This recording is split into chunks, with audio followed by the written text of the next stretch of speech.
World Region Geography, United States and Canada, Part 7.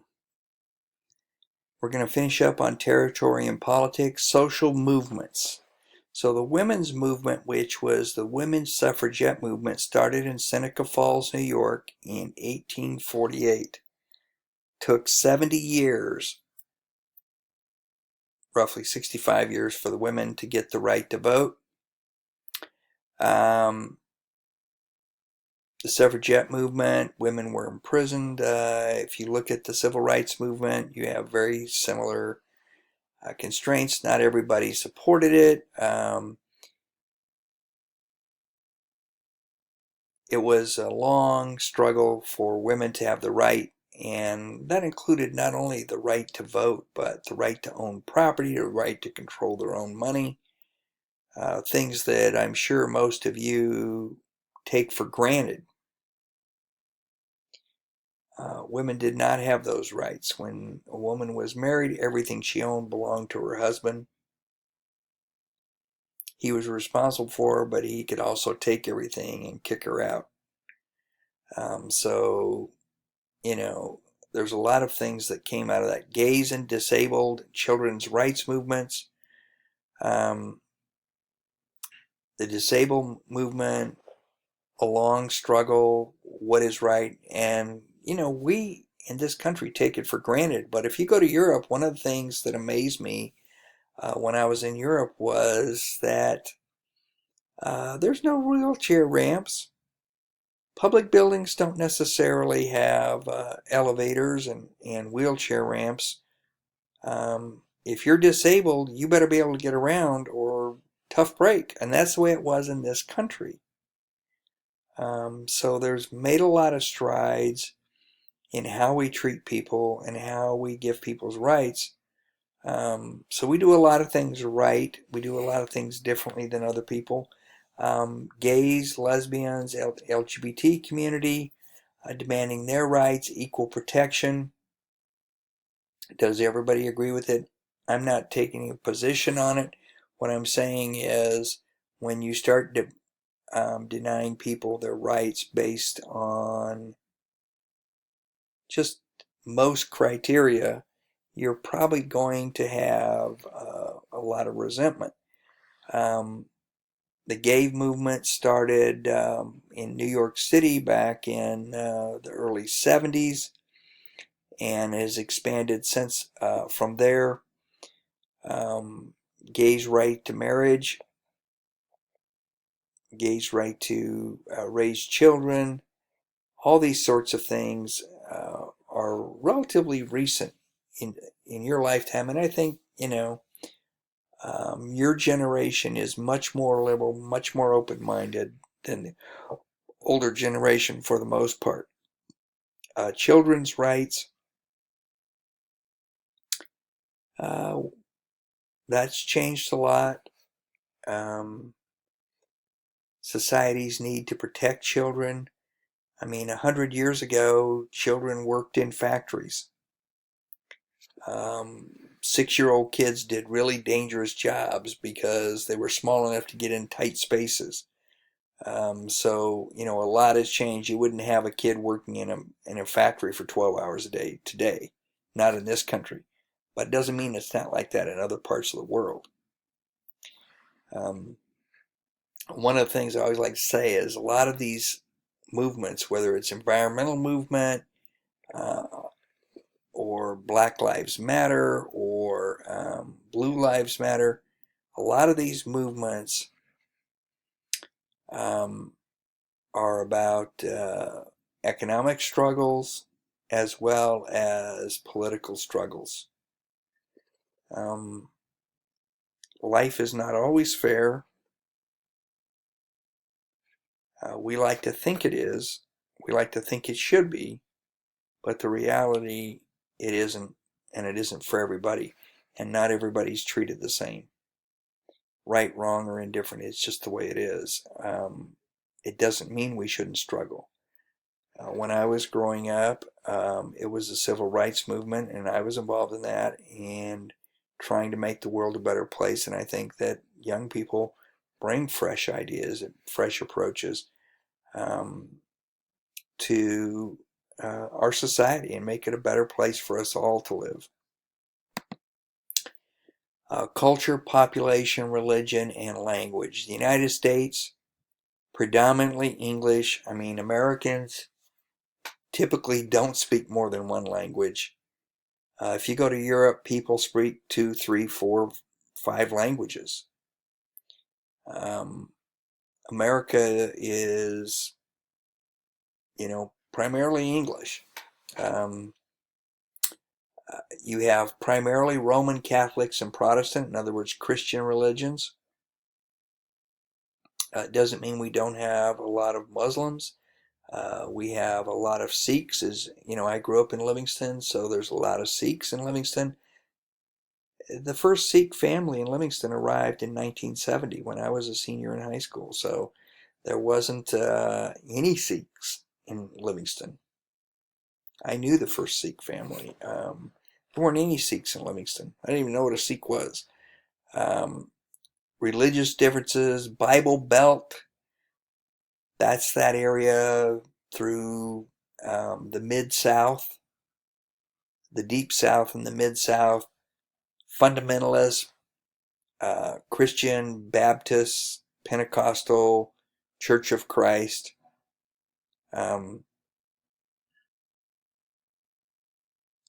Very good people, but it's a lot different than it is on the coast or actually in the Midwest. People are much more religious. You go to small towns there, the center of life is around the church. You want to find out about the town, you go to the church and talk to people. In the West, you might go to a grocery store, you might go to a park, you might go to a school to talk to people to find out about a community. But if you're in the Bible Belt, you're going to go to the church and you meet a few pastors and talk to them. How we're assimilated. There's this American concept called assimilation, which everybody should come in and be American. That's kind of a uniquely American approach to immigration. We want one culture. We want it to be our American culture is dominant. And part of that is because American culture, Americanism, dominates the globe. Anywhere you go, you will find American fast food. You will find American products. American products as unique as blue jeans. Anywhere you go in the world. McDonald's hamburgers. I don't particularly like them, but you can find them anywhere in the world. This idea of assimilation is American, and this homogenization of culture.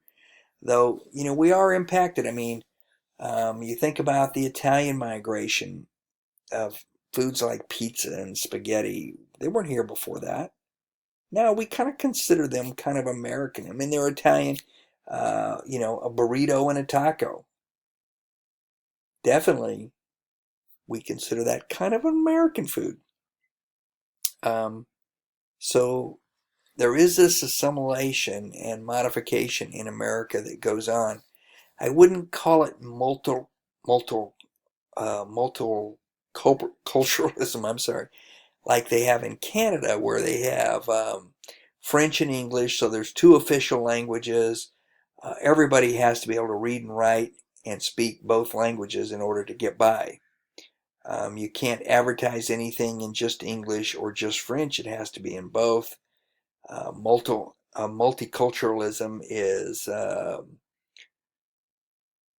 this separate cultures that we don't see in this country. We are multicultural in some ways, but it's more directed in this assimilation type of focus rather than a true multiculturalism. Cultural practices, social differences, identity, arts, music, sports, jazz, unique American music style. black music. Jazz is something that came out of the South. Um, it's a unique style of American music. Native American art, obviously, you're not going to find it in Asia. It's Native American. It's unique. There are different Native American art styles that you can find depending on where you're at in the country and what the particular tribe is, and it can be very unique and very unique. And baseball, an American game, it's played all over the world now. And this brings us to this next area, which is U.S. cultural imperialism. And a lot of what you see, I think, with the rise of Islamists and the resistance against this cultural imperialism, this enforcement, this spread of American culture, Americanization across the globe. You can call it globalization, you can call it new colonialism, you can call it Americanization, but a lot of traditional countries like the Middle East, one of the great things that they resent the most is this enforcement of American culture and cultural values on them. Even though there's lots about America that they want and that they like. You go in the Middle East, people are wearing jeans. People are listening to rap music. People are doing lots of very American activities, and that's what scares them. They see their culture being subverted by this Americanization. Cultural nationalism is this protect against American cultural invasion, and this is something you see in lots of places in the world where they resent American cultural invasion. I don't think they can stop it, but there is this resentment. We export music and film personalities to the United States and from the United States all over the world. And I think a lot of countries resent this dominance. You see it in France against Americans. You don't see it as much in Germany. In fact, there's a big, huge country Western music and Western culture group in Germany. Sex, gender, and sexuality. What do we mean by sex and gender? A few years ago, we did a study at UC Davis, and there was like 67 different definitions of gender. This was self-identified that people came up with, how they identified themselves. To me, that's amazing that people could figure out that many different takes on gender. I mean, you have male, female, gay, lesbian, bisexual, and da da da da da da da da, lots of others. The Civil Marriage Act, I think that's something that will be decided in the courts, but I think the fact that same gender people can marry doesn't bother me. As one person said, they have the same right to misery as everybody else. Demography and urbanization, United States, whites make up 3/4 of the total population, but minorities have a higher fertility rate. In other words, they're having a lot more kids per female. And Hispanics are the largest minority, and this is kind of the breakdown in 2000. I was reading somewhere the wait a minute, we'll just end this right now. We'll start this over.